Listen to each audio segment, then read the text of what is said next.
ISKCON वाले लोग तंबाकू नहीं, बीड़ी नहीं, चाय नहीं, कॉफी नहीं, पान नहीं, और हम लोग अपने को साधु कहने वाले, महात्मा कहने वाले लोग बिना चाय पिए हमारा काम नहीं चलेगा।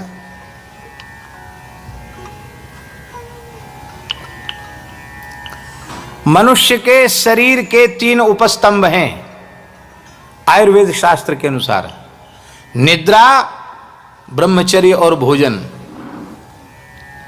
चाय कितनी लाभकारी है हम नहीं कह सकते, पर निद्रा, ब्रह्मचर्य और भोजन तीनों की रुचि को वो समाप्त कर देती है। निद्रा समाप्त हो जाती, नींद कम आती है चाय पीने वाले लोगों को, बढ़िया नींद नहीं आती, सुख निद्रा नहीं आती। नींद आ रही हो, कड़क चाय पी लो, नींद खत्म। आंतें कमजोर हो जाती हैं, भूख अच्छी नहीं लगती, पाचन शक्ति खराब हो जाती है। और तीसरा, चाय पीने वाला उसका ब्रह्मचर्य नष्ट होता है,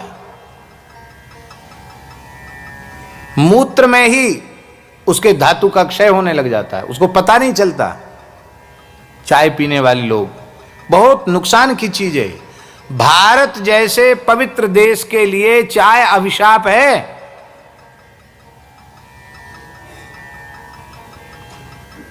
आप सब कलकत्ता के लोग बैठे हैं, इसी कलकत्ता महानगर की बात है।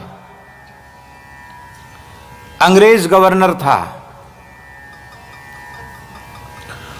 उसने, ये ऐतिहासिक सत्य बता रहे हैं आपको, अंग्रेज गवर्नर ने कहा कि क्या बात है कि पूरे हिंदुस्तान पर जैसा हम हुकूमत करना चाहते, पूरे देश पर हुकूमत नहीं हो पा रही। उस समय ये बंगाल में ही वो फैले थे, उधर पूरे देश में नहीं फैले थे।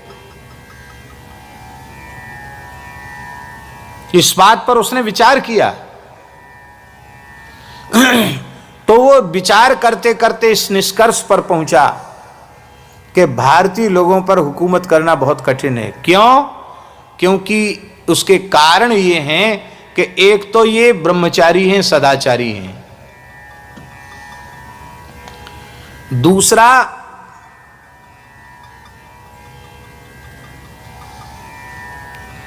ये बहुत शक्ति संपन्न है, एक पत्नी व्रत हैं, सदाचारी हैं, ब्रह्मचारी हैं और बहुत ताकतवर हैं। तो इनका चरित्र नष्ट होगा तो इनके शरीर की शक्ति भी नष्ट हो जाएगी।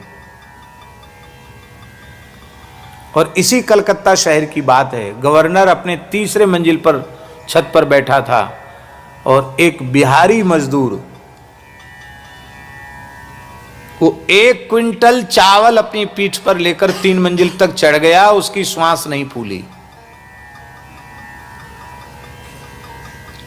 तो अंग्रेज अधिकारी गवर्नर ने पूछा क्या खाता है? उसने कहा गाय भैंस का दूध पीता हूं, घी खाता हूं, माखन खाता हूं।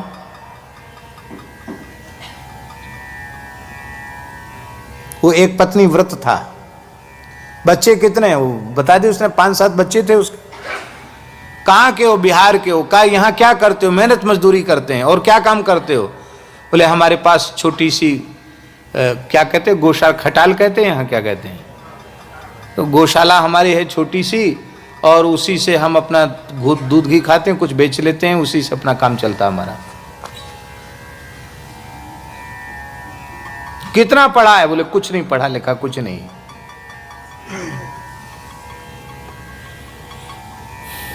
तो उन लोगों ने फिर षड्यंत्र किया।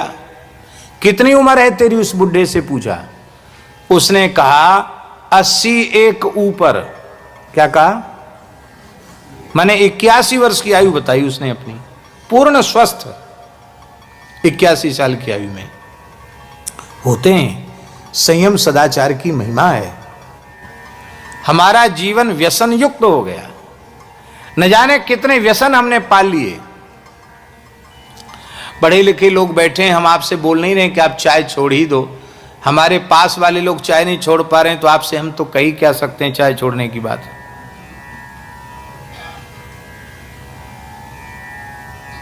लेकिन एक बात हम आपको निवेदन कर रहे हैं कि अटल जी जब प्रधानमंत्री थे इस देश के, अटल जी, अभी शायद कुछ लोग ऐसे होंगे कि जिन्हें उसकी स्मृति होगी। संसद में एक प्रश्न उठा था कि चाय में कुछ ऐसी चीज मिल रही है जो ठीक नहीं है, जो आहार में जाने के योग्य नहीं है। अब हम व्यासपीठ से बैठकर उसकी चर्चा नहीं करेंगे।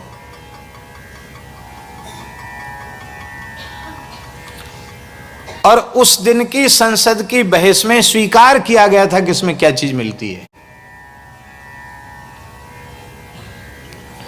और उसके बाद बड़ी संख्या में संतों ने चाय पीना छोड़ा था। हमारे पूज्य महाराज जी के, भक्तमाली जी के पास भी बड़े बूढ़े संतों को ठंड में कुछ थोड़ी चाय बन जाती थी। महाराज जी ने कहा भाई देखो अखबार में निकल गया, तुमको पता होगा।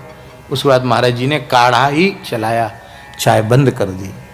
हमारी आपसे प्रार्थना है, जो व्यापार करते हैं वो करें चाय का व्यापार, पिए चाय। लेकिन यदि आप अपने शरीर को स्वस्थ रखना चाहते हैं तो हम आपको इतना बढ़िया, हमारे जड़खोर से तो बनी भई है, पर वो हम कहेंगे तो आप कहेंगे कि आप अपना देसी काढ़ा बेच रहे हैं, इसलिए हम आपको बताते हैं, आप खुद बना लीजिए। सौंठ, मिर्च, पीपर, त्रिकटु जिसको कहते हैं, सौंठ, काली मिर्च और पीपल, दालचीनी, तेज पत्ता, बड़ी इलायची, लौंग, छोटी इलायची, इनका मिश्रण, इनको कूट कपट चक्र छान लीजिए। और बहुत अच्छी बात हो कि उसमें अर्जुन की छाल भी मिला सकते हैं। अर्जुन की छाल जो हार्ट के लिए बहुत अच्छी चीज़ है, उसको भी चूर्ण करके मिला लीजिए। और उसका काढ़ा बनाकर, यदि आपको शुगर नहीं है तो चीनी भी डाल सकते हैं, दूध भी आप जितनी इच्छा उतनी दूध डालें और उसको आप लें। कितना लाभ होगा आपको, बहुत लाभ होगा आपको उससे। चाय से कोई लाभ नहीं है, छोड़ देनी चाहिए चाय।